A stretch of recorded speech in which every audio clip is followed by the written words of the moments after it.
Salam sejahtera untuk kita semua, sahabat-sahabat peserta sekolah kader pengawasan partisipatif melalui atau secara daring yang saya cintai dan saya banggakan. Pada sesi kali ini saya akan menjelaskan bagaimana pengaturan hak pilih di dalam pemilu dan pemilihan. Sahabat-sahabat semua yang saya cintai dan saya banggakan, bahwa di dalam Undang-Undang Dasar 1945 Pasal 22E menyatakan bahwa pemilu dilaksanakan oleh suatu komisi pemilihan umum yang kemudian dimaknai sebagai satu sistem dalam satu kesatuan fungsi terdiri dari KPU, Bawaslu, dan DKPP. Kemudian dalam ketentuan undang-undang itu undang-undang dasar tersebut diturunkan di dalam Undang-Undang Nomor 7 Tahun 2017 di Pasal 12 dinyatakan bahwa KPU diberikan mandat untuk menyusun suatu peraturan menyangkut soal tahapan pemilu. Nah, pada kesempatan kali ini kita akan fokus membicarakan soal atau mendiskusikan soal pengaturan hak memilih dari seorang warga negara. Sahabat semua yang saya cintai dan saya banggakan, bahwa di dalam Undang-Undang Nomor 7 Tahun 2017 termasuk juga di dalam Undang-Undang Nomor 10 Tahun 2016 sebagai dasar dilaksanakannya pemilihan umum dan pemilihan gubernur, bupati, dan wali kota. Kalau kemudian kita melihat ketentuan Undang-Undang Nomor 7 Tahun 2017 pada Pasal 198 ayat 1 menyatakan bahwa warga negara yang pada hari pemungutan suara genap berumur 17 tahun atau lebih, sudah atau pernah kawin, itu memiliki hak pilih. Kemudian pada pasal yang sama di ayat 3 dipersyaratkan bahwa orang yang dicabut hak pilihnya dinyatakan tidak memiliki hak pilih. Dari ketentuan pasal ini sebetulnya bisa kita lihat secara sederhana bahwa syarat orang memiliki hak pilih itu adalah satu, dia berumur 17 tahun atau sudah pernah kawin, kemudian tidak sedang dicabut hak pilihnya. Maka dari situ sebagai dasar kita untuk melihat seluruh konsistensi pengaturan menyangkut soal hak memilih seorang warga negara. Kemudian 199 itu menyebutkan bahwa warga negara sebagaimana dimaksud pada pasal 198 itu untuk dapat menggunakan hak pilih dia harus terdaftar dalam daftar pemilih. Nah, ini menjadi kunci. Ada dua kunci yang harus kita pahami di dalam melihat seluruh persoalan tentang daftar pemilih. Nah, selanjutnya bagaimana kemudian KPU sebagai lembaga atau sebagai institusi yang dimandatkan untuk menyusun seluruh peraturan teknis tentang pelaksanaan pemilu itu. Sahabat-sahabat semua yang saya cintai dan saya banggakan, kalau kemudian kita melihat peraturan Komisi Pemilihan Umum terkait dengan tata cara pemutahiran data pemilih atau penyusunan daftar pemilih, itu diatur bahwa syarat seseorang untuk dapat didaftar sebagai pemilih itu selain syarat sebagai pemilih tadi juga adalah berdomisili pada wilayah administrasi tempat tinggal pemilih. Kemudian juga ditambah soal ketentuan menyangkut hak pilih bagi TNI dan Polri sebagaimana ketentuan di dalam pasal 200 Undang-Undang 7 tahun 2017 itu menyatakan bahwa dalam pemilu ya, anggota TNI dan Polri tidak memiliki hak pilih. Sahabat-sahabat peserta sekolah kader pengawas dan partisipatif yang saya cintai dan saya banggakan, kalau kemudian kita lihat secara umum bahwa dalam persoalan pengaturan hak memilih itu ada 3 tahapan yang harus kita lihat. Yang pertama itu adalah syarat sebagai pemilih, sebagaimana yang kita sebutkan tadi, bahwa syarat orang menjadi pemilih itu adalah 1, warga negara Indonesia, kemudian berumur 17 tahun sudah pernah kawin, dan yang ketiga tidak sedang dicabut hak pilihnya. Ini berdasarkan ketentuan pasal 198. Tetapi kemudian kalau kemudian melihat di dalam PKPU, ya, PKPU pasal 4, ya, PKPU 11 tahun 2018, termasuk juga pada PKPU nomor 19 ya, tahun 2019 tentang pengaturan pemilihan hak pilih untuk pemilihan, ada beberapa tambahan yang itu kemudian bisa kita sebut sebagai pembatasan terhadap hak memilih.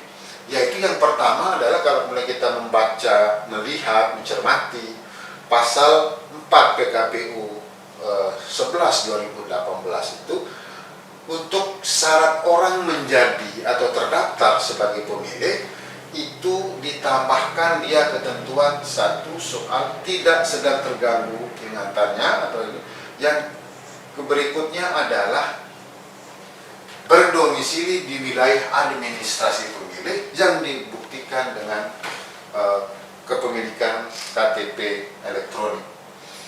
Maka dari sini bisa kita lihat bahwa kalau kemudian kita tarik garis lurusnya, maka akan terjadi pembedaan.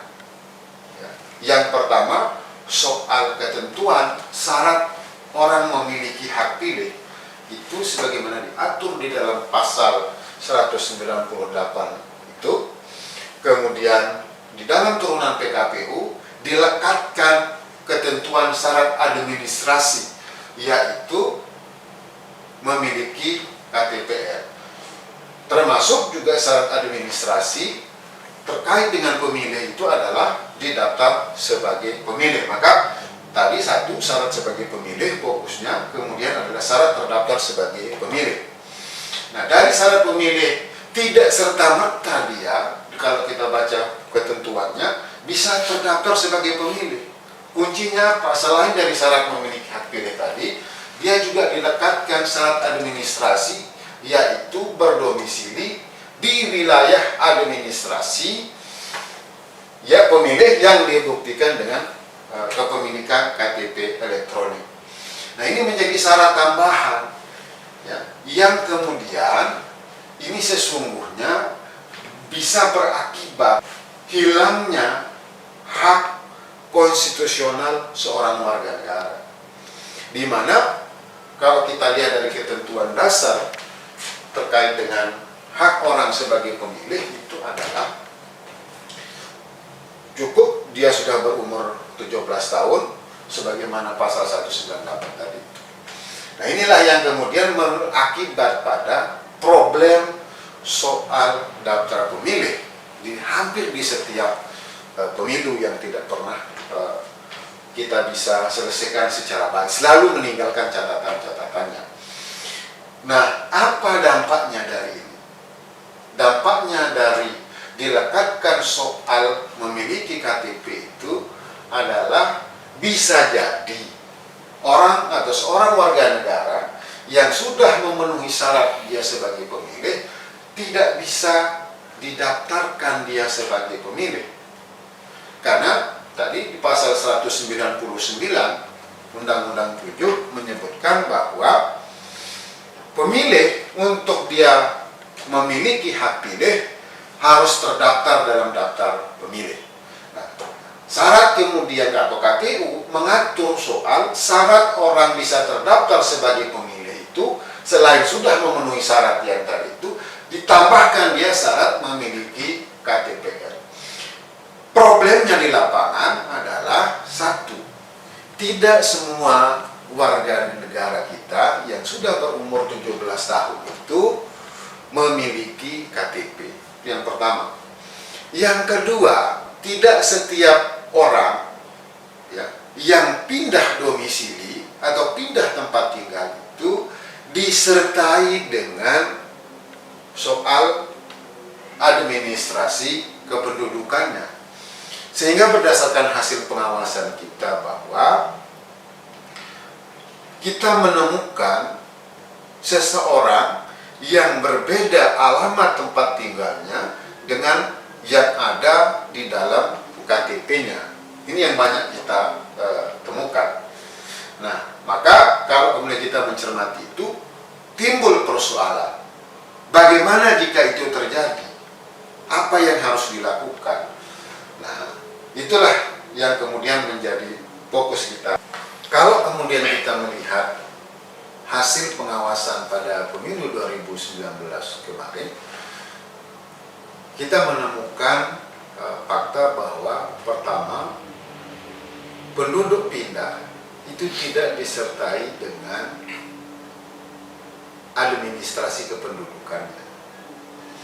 Yang kedua adalah ada warga negara yang sudah memenuhi syarat tetapi tidak memiliki KTP elektronik ataupun ya, surat keterangan sudah merekam KTP dari Dukcapil.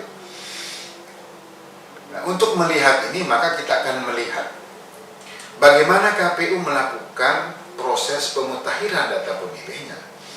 Yang pertama, ya, berdasarkan ketentuan itu KPU Kabupaten Kota dibantu oleh PPK, PPS, dan PPDP kalau di dalam pemilihan, Pantarlih kita sebut kalau di dalam pemilu.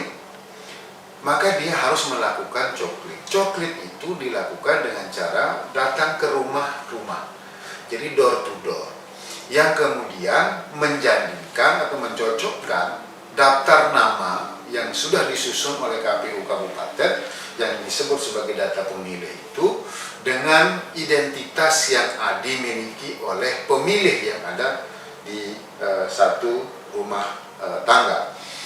Apa yang dicocokkan? Yang dicocokkan adalah atau yang dilakukan pencocokan dan penelitiannya adalah kebenaran penulisan nama, umur, ya, kemudian nik dan lain sebagainya. Nah, problemnya ketika kemudian pemilih ditemukan tidak memenuhi atau tidak memiliki identitas itu, ya maka KPU akan mencatatnya sebagai pemilih baru. Itu yang pertama. Yang kedua, terhadap orang yang tidak atau dia memiliki KTP tetapi tidak sesuai dengan alamatnya, maka ini juga menimbulkan masalah. Akan dicatat sebagai apa dia? Karena kalau mengacu kepada ketentuan pasal 4 tadi itu, dia seseorang itu bisa dicatat sebagai pemilih ya, di wilayah administrasinya sesuai dengan alamat KTP elektroniknya. Tetapi kemudian ketika dia tidak disertai dengan alamat atau dokumen kependudukan pindahnya, KTP masih menggunakan alamat sebelum dia pindah, maka ini akan menimbulkan problem. Di alamat ketika dia dicek, didaftar berdasarkan KTP-nya, maka dia akan menjadi pemilih yang tidak dikenal atau tidak ditemukan. Maka di tempat dia terdaftar pertama, dia akan dicoret. Yang kedua, di tempat barunya dia tidak bisa dicatat karena berbeda alamat yang ada di dalam KTP-nya. Ini menjadi problem. Karena apa? Kebijakan KPU di dalam melakukan pemutakhiran data pemilih itu didasarkan pada prinsip de jure, bukan de facto. Mestinya itu dicatat orang berdasarkan domisili terakhir, di mana kemudian tempat tinggalnya, sehingga betul real pemilih itu bisa di.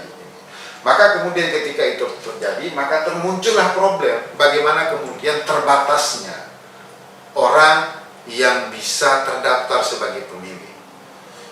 Nah, yang dibuktikan dengan KTP, muncul problem-problem itu. Nah, akibatnya apa? Ketika dia tidak terdaftar sebagai pemilih, maka kita akan melihat dia di akhirnya, di mana kemudian pada tahapan akhir, ya, atau syarat akhirnya, atau 3 yang saya sebut tadi, 1 syarat sebagai pemilih, kemudian syarat terdaftar sebagai pemilih, dan yang ketiga adalah syarat menggunakan hak pilih. Ya. Syarat menggunakan hak pilih. Nah, di dalam ketentuan pasal 348 Undang-Undang 7 itu, sahabat-sahabat semua, dikatakan bahwa syarat orang atau pemilih bisa menggunakan hak pilih itu ada 1. Pemilik KTP elektronik yang terdaftar dalam DPT, kemudian pemilik KTP elektronik yang terdaftar dalam pemilih tambahan, kemudian pemilik KTP L yang tidak terdaftar dalam DPT ataupun di dalam daftar pemilih tambahan. Ini yang selanjutnya disebut sebagai daftar pemilih khusus. Kemudian huruf D-nya di dalam pasal 348 itu adalah penduduk yang memiliki hak pilih. Nah, pada bagian keempat atau huruf D kalau di dalam undang-undang itu yang selalu tidak pernah diabaikan, selalu disoal pemilik KTP yang terdaftar dalam DPT, pemilik KTP di dalam DPTB, pemilik KTP yang tidak terdaftar di dalam DPT ataupun DPTB. Nah, inilah yang menjadi soal. Maka kalau kemudian kita lihat di sini ada kunci-kunci yang harus kita pahami. Yang pertama adalah seperti yang kita temukan berdasarkan hasil pengawasan itu, ada pemilih yang tidak memiliki KTP dan KTP atau surat keterangan, maka dia tidak akan bisa menggunakan hak pilih berdasarkan itu. Nah, yang keempat atau yang kedua itu adalah orang yang memiliki KTP elektronik, ya, tetapi dia tidak atau berbeda alamatnya dengan yang ada di dalam KTP. Misalnya si A dari desa A misalnya, kemudian dia berdomisili terakhir itu di desa B, tetapi kepindahan dia ke desa B itu tidak disertai dengan perubahan pada alamat atau informasi kependudukan lainnya seperti alamat, sehingga dia masih menggunakan KTP lama. Di kelurahan A dia dicoret sebagai pemilih, sementara di desa B dia tidak bisa menggunakan atau tidak bisa didaftar sebagai pemilih. Nah, ini yang selalu menimbulkan kerumitan. Karena apa? KPU mengambil kebijakan melakukan pencatatan pemilih itu berdasarkan de jure atau prinsip de jure, tidak de facto.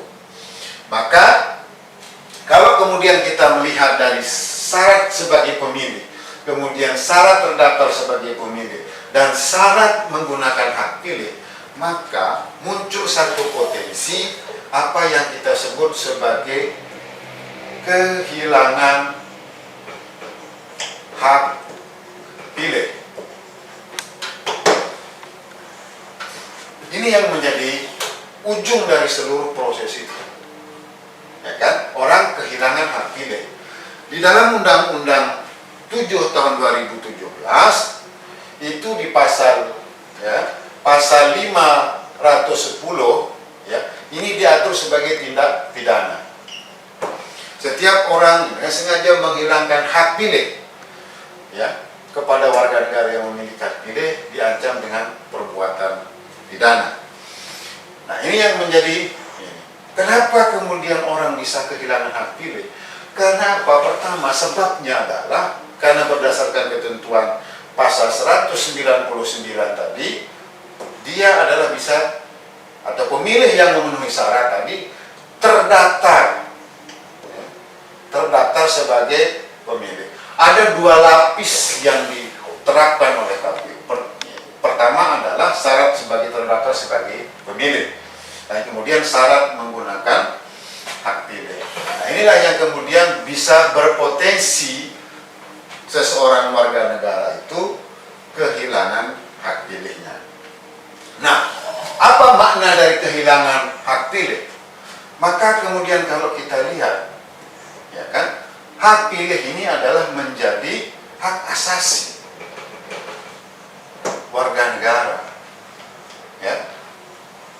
Akibat apa? Kalau kemudian ini kehilangan hak pilih ini diakibatkan oleh faktor kesengajaan, maka ada pembatasan terhadap hak konstitusional warga negara sehingga dia tidak bisa menggunakan hak pilihnya.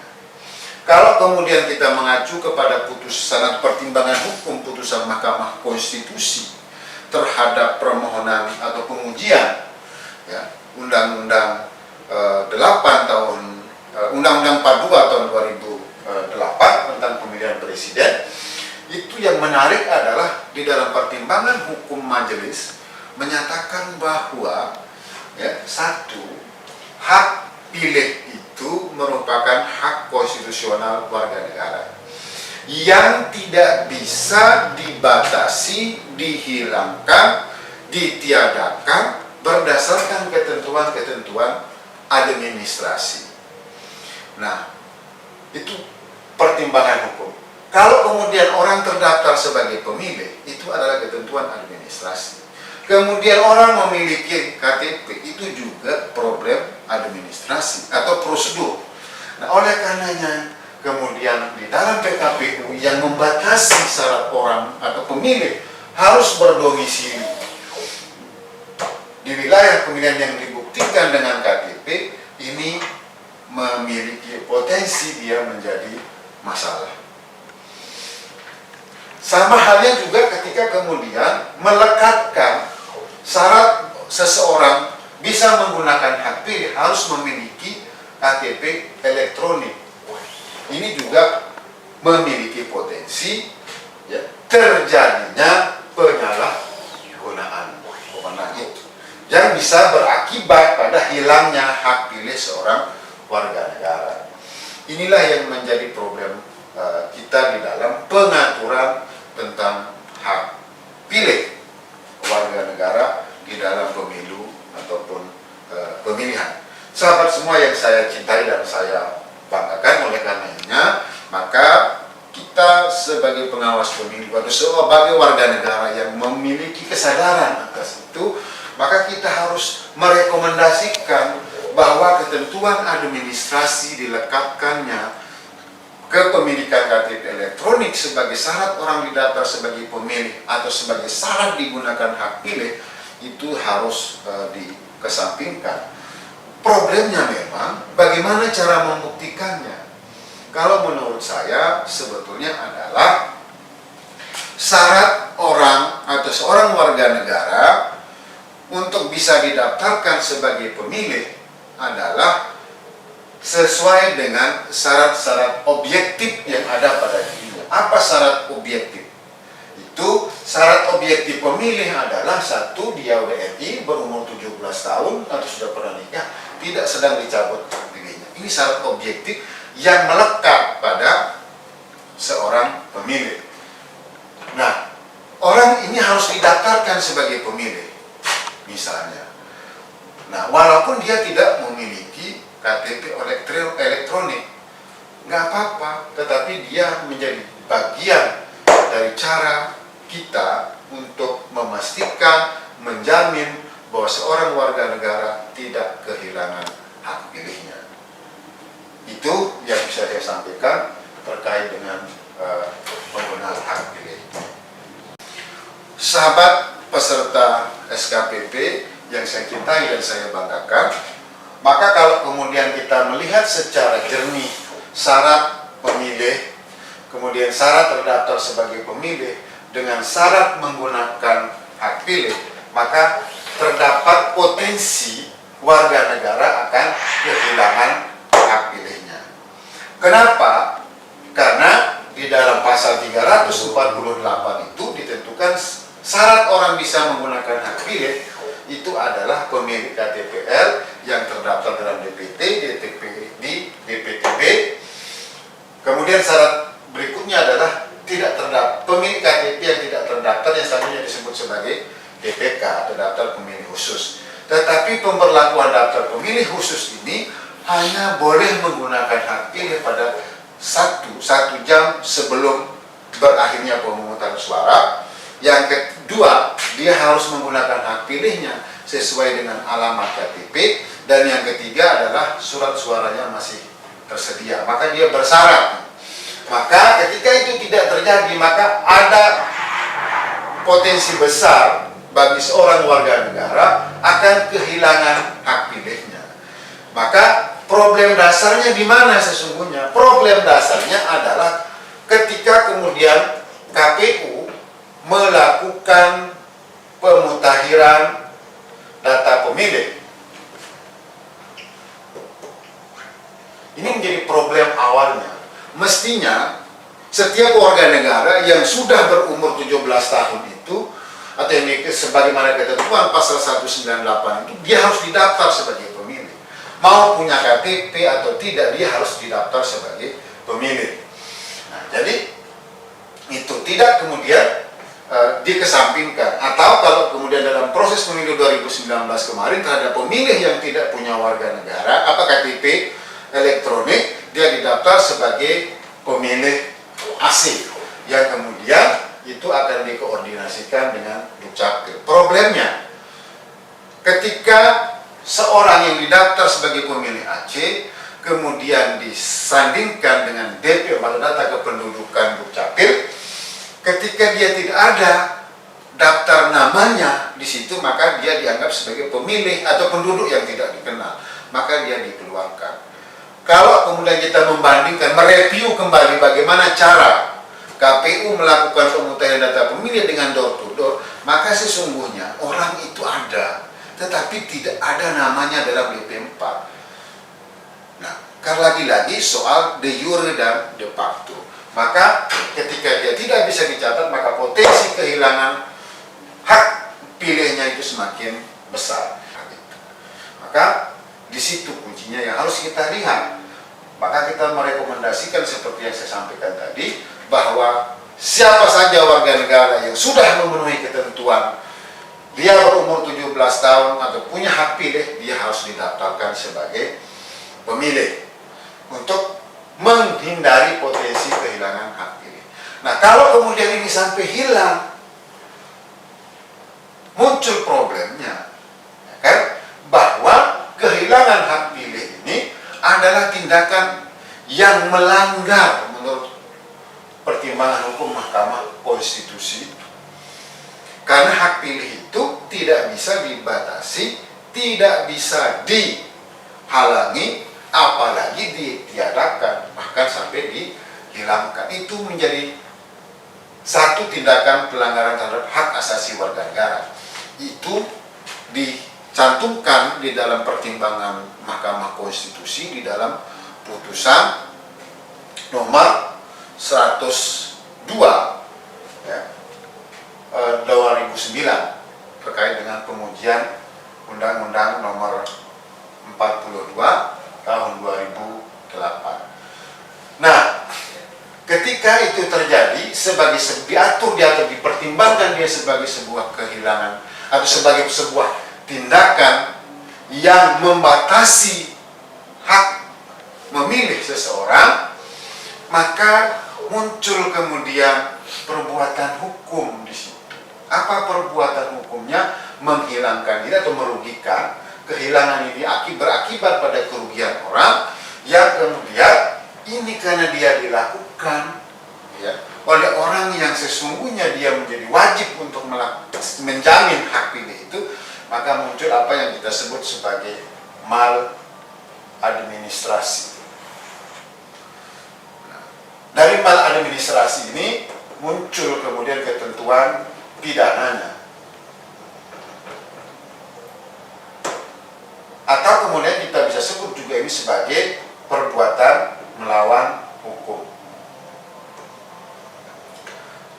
Jadi dua akibat yang bisa kita uji sebetulnya dari seluruh proses itu. Apakah KPU dengan sengaja dia melakukan perbuatan maladministrasi dengan tidak atau dengan membatasi hak seorang warga negara dengan tidak mencatatnya sebagai daftar pemilih akibat tidak memiliki KTP atau berbedanya alamat domisili dengan KTP-nya.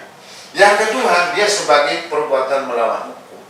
Kalau kita mengacu ke pasal 1365 KUH Perdata, perbuatan melawan hukum itu satu, dipersyaratkan satu, adanya kerugian yang berhubungan atau sebagai sebab akibat dari orang bisa kehilangan hak pilihnya karena dia tidak didaftar sebagai pemilih. Ini menjadi berhubungan secara langsung atau bersebab akibat. Kehilangan menjadi akibat, tidak didaftar sebagai sebab. Nah, ini yang kemudian, kalau kemudian ini maladministrasi kemudian sebagai perbuatan melawan hukum, maka ini kemudian diaturlah pidananya. Pidananya apa? Diatur di dalam pasal 510 Undang-Undang 7 dan 178 Undang-Undang 10 2016. Nah, inilah karena akibat dari menghilangkan hak pilih tadi. Ini yang penting saya sampaikan terkait dengan soal bagaimana pengaturan hak memilih seorang warga negara di dalam pemilu dan pemilihan. Sahabat peserta sekolah kader pengawasan partisipatif yang saya cintai dan saya banggakan, problem selanjutnya adalah bagaimana seluruh hukum itu ditegakkan. Terutama ini menyangkut soal kewenangan dari Bawaslu di dalam melakukan penegakan hukum. Kalau kemudian kita lihat materi yang tadi, maka penghilangan terhadap hak pilih seorang warga negara itu diatur sebagai ketentuan pidananya. Maka kalau kemudian kita merujuk kepada undang-undang, sebetulnya kewenangan Bawaslu adalah bagaimana tugas pokok dari Bawaslu adalah bagaimana seluruh hak warga negara itu bisa dijaminkan atas pelaksanaannya. Nah, bagaimana caranya?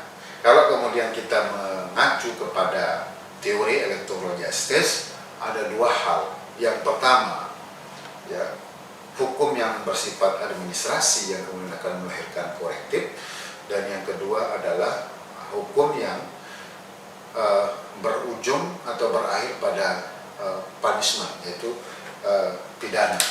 Nah, dari sini kemudian kita akan melihat soal bagaimana penegakan hukumnya. Secara regulasi penegakan hukum ini memang ada problemnya. Problemnya apa? Kalau di dalam Undang-Undang 7, walaupun klaster soal pelanggaran dia tetap sama antara Undang-Undang 7 dan Undang-Undang 10, yaitu ada administrasi, pidana, dan juga etik. Apa perbedaannya? Pada proses penanganan pelanggaran administrasi misalnya, sahabat semua, dari sisi waktu, kalau di dalam Undang-Undang 7 2017 itu, waktu yang diberikan untuk melakukan penanganan pelanggaran adalah 14 hari, yang dilakukan pemeriksaan secara terbuka atau yang biasa disebut sebagai dengan model kuasi peradilan, karena Bawaslu berwenang untuk menerima, memeriksa, mengkaji, dan memutus. Itu maka kemudian Bawaslu melakukan proses pemeriksaan secara terbuka. Ini kalau di dalam Undang-Undang 7 2017. Bagaimana dengan Undang-Undang 10 tahun 2016 yang mengatur soal pemilihan kepala daerah? Kalau di dalam pasal 134 Undang-Undang 10 itu menyebutkan bahwa proses penanganan pelanggaran itu oleh Bawaslu dilaksanakan dalam waktu 3+2 atau dalam waktu 3 hari.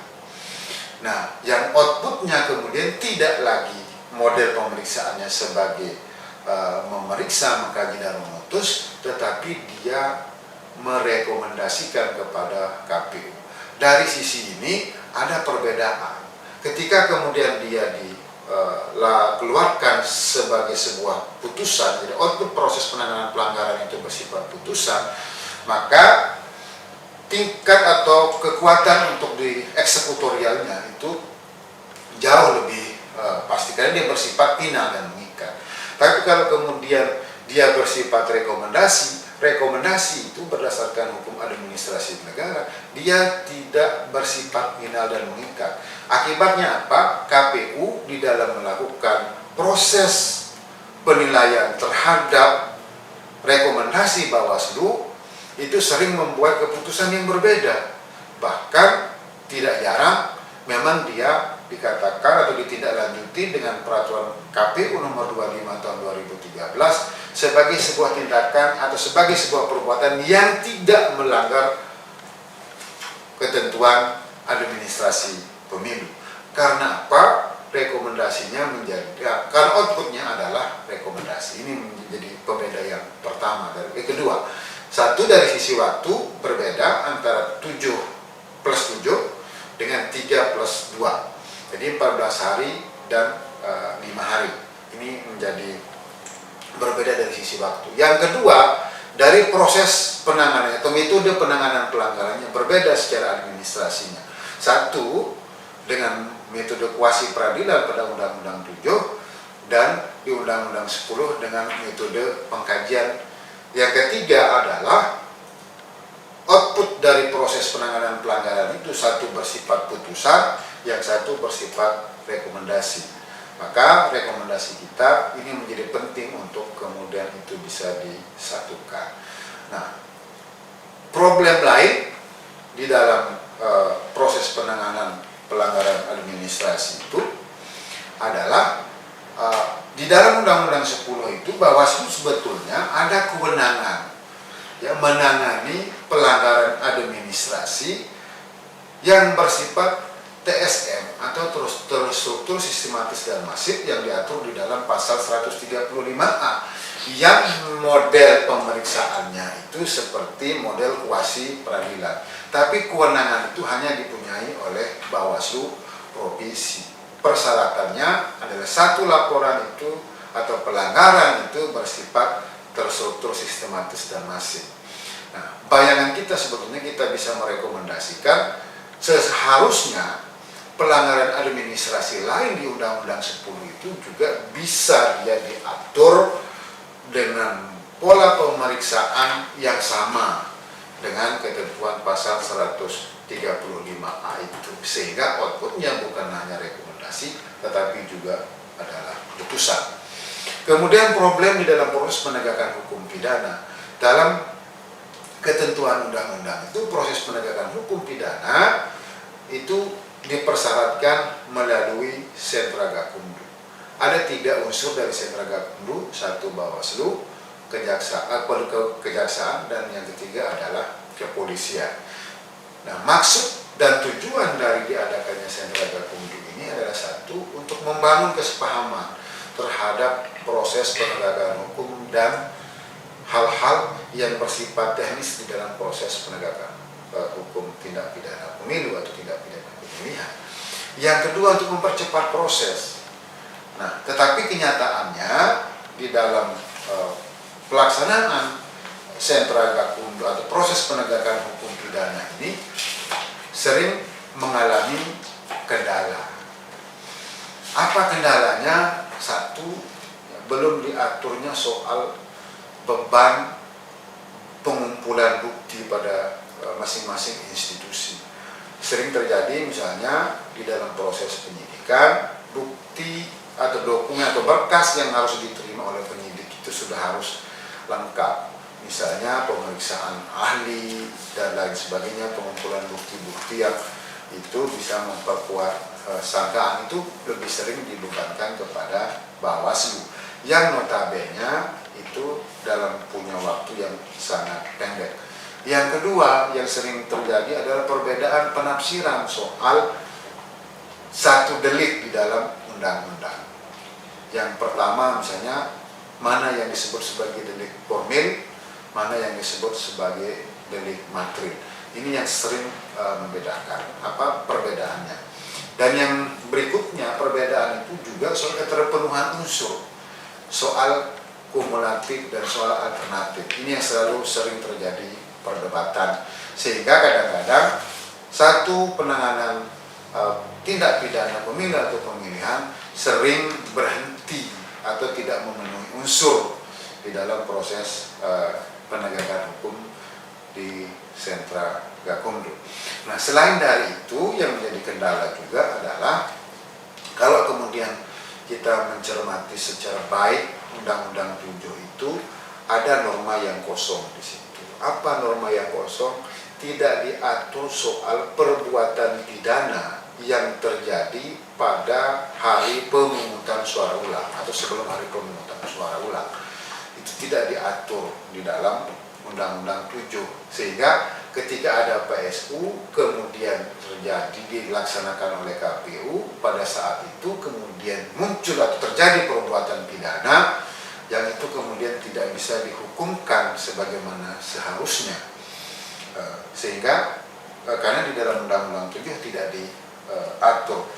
Yang kedua juga, selain kekosongan hukum juga ada kekaburan hukum. Apa salah satu contoh di dalam Undang-Undang 10 tahun 2016 itu di pasal 71 makna pejabat. Problemnya di situ. Ketentuan pasal 71 ayat 2 menyatakan gubernur, bupati, wali kota dilarang melakukan mutasi pejabat ya, dalam jangka waktu 6 bulan sebelum penetapan pasangan calon. Siapa yang berwenang mendefinisikan pejabat? Atau apa yang dimaksud dengan pejabat itu? Nah, pejabat di sini adalah, kalau menurut kita, adalah pejabat ASN. Nah, ada perbedaan yang ditafsirkan di dalam surat edaran Menteri Dalam Negeri itu juga dengan Undang-Undang ASN. Nah, mestinya yang mendefinisikan pejabat itu adalah kewenangan dari Menpan. Menpan lah yang menyatakan yang dimaksud dengan pejabat itu adalah 1, 2, 3, 4, 5 dan seterusnya. Sementara kewenangan dari Menteri Dalam Negeri hanya harus mengatur soal tata cara pengajuan izin dari mutasinya. Nah, itu yang kekaburan, sehingga kadang ini menjadi kesulitan kita di dalam melakukan penegakan hukum baik pidana ataupun secara administrasi. Nah, yang berikutnya itu juga soal ketentuan di pasal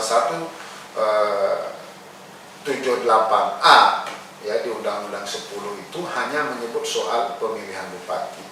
Itu larangan terhadap kampanye pasal 69 mulai dari huruf G dan seterusnya itu diatur sebagai pidana, tetapi hanya pada pemilihan bupati wali kota.